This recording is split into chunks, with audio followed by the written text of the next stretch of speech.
moi je fais pas du cinéma avec mon vagin, pardon, je voudrais pas, hein. Je le fais avec mon cerveau, c'est avec mes yeux.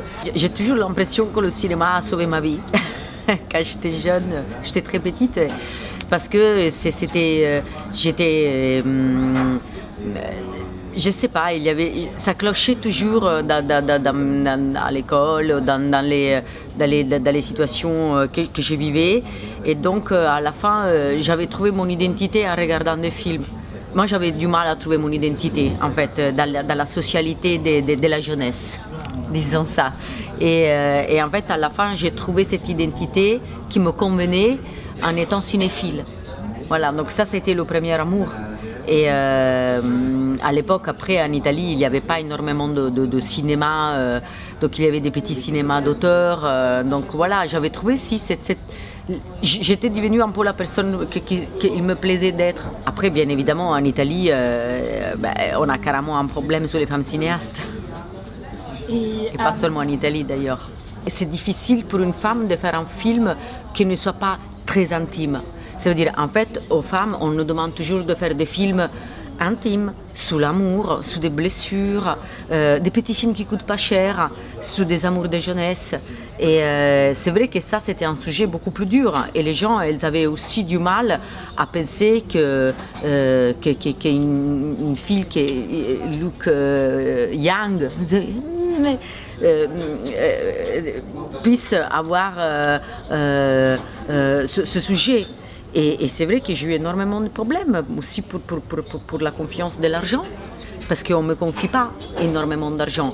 Ça veut dire que j'ai commencé avec un film à moins de 2 millions, que ce n'est pas énorme en France. Et il y a des gens qui m'ont demandé, mais le budget du film était estimé à 3 millions au début, que je pense que c'est un budget tout à fait correct pour ce film, entre deux pays, avec un sujet difficile, que ce n'est pas un sujet de blessure sentimentale. Et ils m'ont dit, tu n'as pas une petite estime de toi pour commencer un film à 3 millions. Et ça m'est arrivé plusieurs fois. Et même dans les commissions, ça m'est arrivé plusieurs fois, par exemple, de rentrer dans une commission et d'avoir que des hommes. Et je me dis comment c'est possible qu'on n'a pas une femme digne de présider une commission. J'ai raté mon année. T'es intelligente. Tu peux étudier toute seule ce que t'aimes. Cette année, c'est le bac. C'est pas ton bac qui t'apprendra la vie, Viola.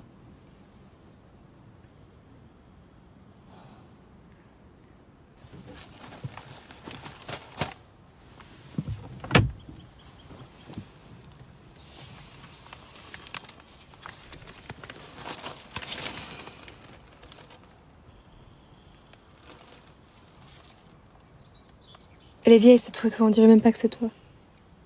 Ils ont arrêté Adriano. Ils l'ont extradé en Italie. Le personnage de Viola, c'est un personnage très fort, parce que c'est un personnage qui est à la limite très sûr de lui. En fait. Voilà, c'est un personnage elle est très sûre d'elle. Pourquoi? Parce que je pense qu'avec un père comme ça, elle s'est créée aussi une personnalité conséquente.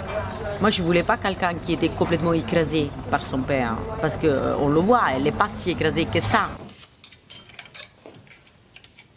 Je peux t'aider? Ça va, merci. T'as quel âge, Viola? 16. Tu parles italien? Non. Ton père te parle jamais italien? Non. C'est dommage.